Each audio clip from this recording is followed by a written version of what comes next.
এক ব্যক্তি, এটা শোনেন, এক ব্যক্তি খুব তার শখ যে তিনি সাহাবীদের মতো নামাজ পড়া শিখবেন। কথা বুঝতে পারছেন? সাহাবীদের মতো নামাজ শিখবেন। তো একজন বরেণ্য আলেমের কাছে এসেছেন, এসে বলছেন যে আমাকে সাহাবীদের মতো নামাজ শিখিয়ে দেন। তখন সেই আলেম আরেকজন আলেমের সন্ধান দিয়েছেন যে তুমি তার কাছে যাও, তিনি শেখাবেন। তো সেই ব্যক্তি একটু অবাক হয়েছেন, কারণ যাকে প্রশ্ন করেছিলেন তিনি অনেক বড় মুহাদ্দিস, আর যার কাছে পাঠানো হচ্ছে তিনি অত বড় মুহাদ্দিস নন, কিন্তু আবেদ, আমল করেন। তাকে গিয়ে বলছেন উনি আমাকে পাঠিয়েছেন সাহাবী বলা নামাজ শিখিয়ে দেন। তখন তিনি বলছেন ঠিক আছে, সুন্দর করে ওযু করে আসো, সুন্দর করে ওযু করে আসো।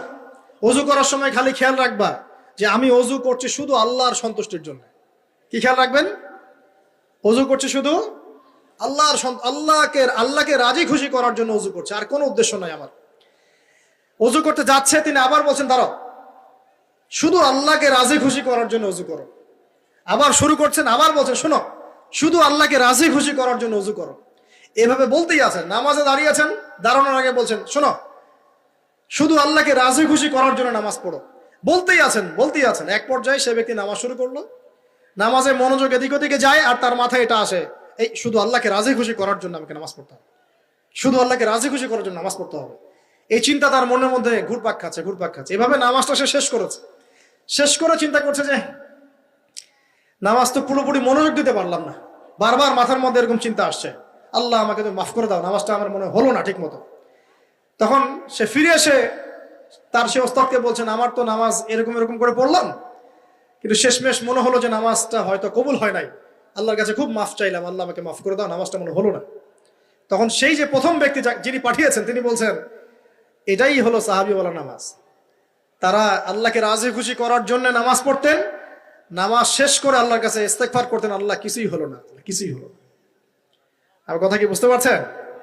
অতএব আল্লাহকে রাজি খুশি করার জন্য আপনি আপনার আবেগ, আপনার ইবাদত সব ঢেলে দিবেন, অন্য কারো কাছে কিছু পাওয়ার আশা করবেন। অতএব নামাজ আপনার মাদকের দিকে যাওয়া লাগবে না, নামাজই আপনার হতাশা দূর করে দেবে ইনশাআল্লাহ। 2 নাম্বার আমল হচ্ছে কোরআন তেলাওয়াত। যে ব্যক্তি কোরআন তেলাওয়াত করতে পারে নিয়মিত, তার মনের মধ্যে এই হতাশা, এই ভীরুতা, এই কাপুরুষতা কিচ্ছু আসবে না ইনশাআল্লাহ। আমি গ্যারান্টি দিচ্ছি আপনাকে, হতাশা আসবেই না আপনার মনে যদি আপনি কোরআন বুঝতে পারেন। কোরআনের একটা আয়াত নিয়ে কোনো সময় দেখা যায় 2-3 ঘন্টা সময় পার হয়ে যাচ্ছে, আয়াতটা ছেড়ে সামনে যেতে পারছি না। কোরআনের ভিতরে ঢুকলে আপনি দুনিয়ায় ভুলে যাবেন কি হচ্ছে আশপাশে। আমি এমন অনেক আলেমকে দেখেছি যে একটা বই, পাতলা একটা বই, আরবি বই নিয়ে পড়া শুরু করেছেন, ওই যে ফজরের পরে জোহরের ওয়াক্ত হয়ে যাচ্ছে, বইটাই শেষ করতে পারেননি এখন। বুঝতে পারবেন না, যখন আপনি ইলমের ভিতরে ঢুকে যাবেন, কোরআনের ভিতরে, হাদিসের ভিতরে, আপনার দুনিয়ার খেয়ালই নাই। একজন আলেম তিনি এক রাত্রে একটা বই লিখেছিলেন, চটি বই, এক রাত্রের মধ্যে। বলা হচ্ছে তার সম্পর্কে বলা হচ্ছে যে রাতের খাবার তাকে দেয়া হয়েছে যে আপনি এটা খেয়ে নেন। তো যে খাবারটা পাশেই আছে, খাবারটা খাবো, এটা লিখে খাবারটা খাবো, এরকম তার চিন্তা ছিল। ফজর হয়ে গেছে, বই লিখাও শেষ, খাবার এই অবস্থায় পড়ে আছে, ডুবে গেছেন ভিতরে, খাওয়ার মাথায় খেয়াল নাই। এরকম হয়। একজন মনীষী, বিখ্যাত মনীষী, রিয়াদুস সালেহীন কিতাবের রাইটার, সংকলক আল্লামা নববী রাহিমাহুল্লাহ, এরকম সারা রাত চলে গেছে, পাশে 2টা খেজুর, ওই 2টা খেজুর খাওয়ারই সময় পান, হাদিস নিয়ে গবেষণা করতে রাত পার হয়ে গেছে। আমি বলতে চাচ্ছি যখন ইলমের ভিতরে, কোরআন হাদিসের ভিতরে ঢুকে যাবেন, আপনার দুনিয়ার খেয়াল আপনার চলে যাবে ইনশাআল্লাহ। এই টেনশন, হতাশা, এই সেই বাদ, তখনই আল্লাহ পাক আপনাকে তার পক্ষ থেকে রহমত দিবেন, বরকত দিবেন, আল্লাহ আপনার দুনিয়ার কাজগুলো করে দিবেন ইনশাআল্লাহ। তখন দেখবেন কেউ আপনার দুনিয়ার ওই কাজটা করে দিয়েছে, কেউ ওই কাজটা করে দিয়েছে, কেউ বাসায় খাবার পাঠিয়ে দিয়েছে, আল্লাহ পাকই এগুলো করাই দিবেন ইনশাআল্লাহ। তো প্রিয় ভাইরা, মাদকে যাবো না আল্লাহর কাছে আসবো? 2 নাম্বার কোরআন তেলাওয়াত, 3 নাম্বার আল্লাহর জিকির। 3 নাম্বার কি ভাই? আল্লাহর জিকির। চলতে ফিরতে সব সময় মুখ চলতে থাকবে, মুখ না চললেও মনে মনে মন তাজা থাকবে, মনে মনে জিকির হতে থাকবে। মনে মনে জিকির করতে পারেন? মুখ নড়বে না, কিন্তু মনে মনে আপনার একটা জিকির হতে থাকবে, সুবহানাল্লাহ বা আলহামদুলিল্লাহ, লা ইলাহা ইল্লাল্লাহ, আল্লাহু আকবার। পারা যাবে? পারে। মানুষের মন কখনো চুপ করে থাকে না, কিন্তু মানুষের মন অলওয়েজ কিছু না কিছু চিন্তা করতে থাকে না, যতক্ষণ না ঘুমায় মানুষ। তো প্রিয় ভাইরা, বেশি বেশি জিকির করব, সুবহানাল্লাহ, আলহামদুলিল্লাহ, লা ইলাহা ইল্লাল্লাহ, আল্লাহু আকবার, লা হাওলা ওয়ালা কুওয়াতা ইল্লা বিল্লাহ, এগুলো চলতে থাকবে। আল্লাহ পাক তৌফিক দান করুন, আমিন। আমরা আমাদের সমাজে যুবকদেরকে এরকম টিকটকে দেখছি, অনলাইনে আসক্ত দেখছি, জেনায় আসক্ত দেখছি, পর্নোগ্রাফিতে আসক্ত দেখছি। আমরা দেখছি আমাদের যুব সমাজকে মাদকে আসক্ত, কিশোর গ্যাংয়ে আসক্ত। এইগুলো কি আমাদের কাম্য ছিল ভাই? আমাদের কাম্য ছিল? এই অবস্থায় কি যুব সমাজ আল্লাহ পাকের দিনের পতাকা হাতে নিয়ে আল্লাহর জমিনে দিন কায়েম করতে পারবে কিনা একটু আমাকে উত্তর দেন দেখি। এখন এই অবস্থায় পারবে? অতএব অবস্থার উন্নতি করতে হবে কিনা? উন্নতির জন্য রাজি আছি কিনা ইনশাআল্লাহ? আপনাকে কে সৃষ্টি করেছেন ভাই? কি উদ্দেশ্যে? প্রথমে কি একটা বলেছি, কি উদ্দেশ্যে? আমাকে আল্লাহ পাঠিয়েছেন দুনিয়াতে নামাজ পড়তে, রোজা রাখতে, দিনের প্রচার করতে, দিনের জ্ঞান অর্জন করতে, এই তো। তা আমি একজন মেয়ের জন্য জীবন নষ্ট করে দিব কেন? আমি তাহলে আল্লাহর কাছে কি মুখ দেখাবো আর নবীর কাছে কি মুখ দেখাবো? ওখানে গিয়ে বলবো আল্লাহ আমি আমার অমুক প্রেমিকার জন্য আশেক হয়ে একদম জীবন দিয়ে দিয়েছি, আত্মহত্যা করেছি? গেছে ভাই, যাইতে দেন।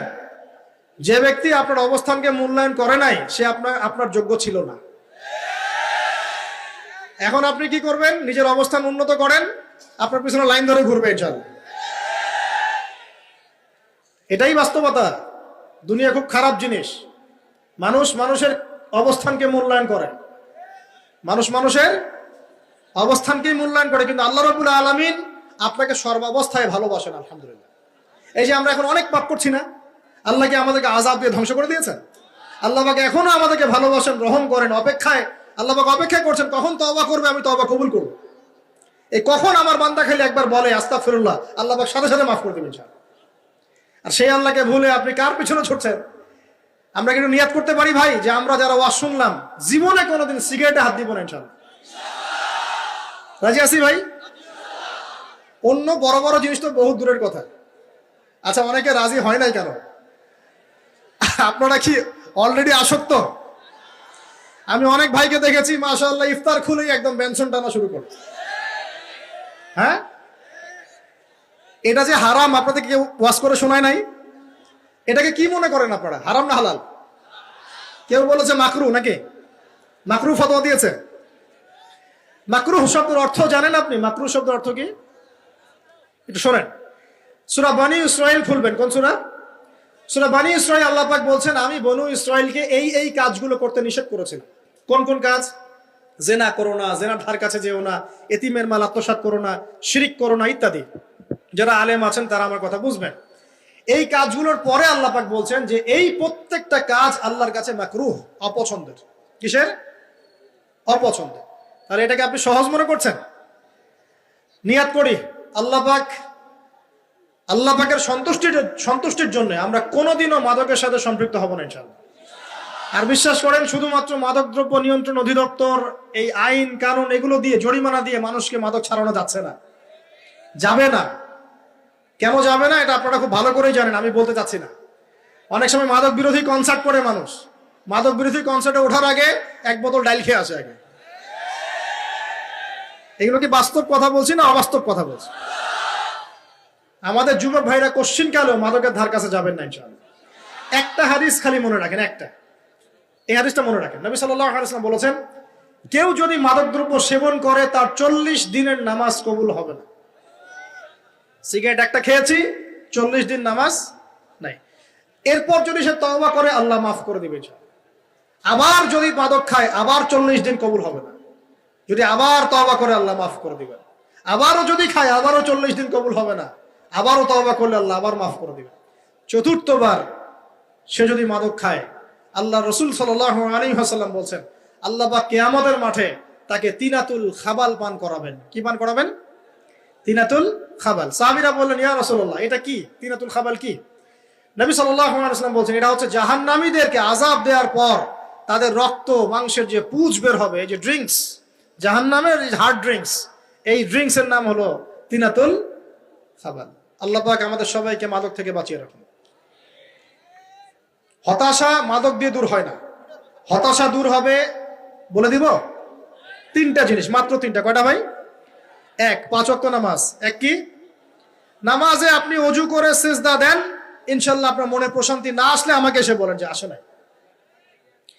চোখের পানি, মনের আবেগ যা আছে আপনার ভিতরে, কষ্ট, দুঃখ, যন্ত্রণা সব আল্লাহকে ঢেলে দিবেন ইনশাআল্লাহ।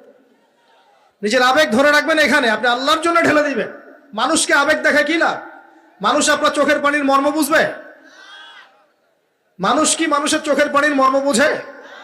আপনার পিতা যদি মারা যায়, আমার কাছে এসে দোয়া চান, কান্নাকাটি করে, আমি দোয়া করতে পারবো, কিন্তু আমি কিন্তু আপনার ফিলিংসটা বুঝতে পারবো না। আপনার অনুভূতি কে বুঝতে পারবেন? আল্লাহ পাক আপনার ঘাড়ের রগের চেয়েও কাছে আছে। সুবহানাল্লাহ।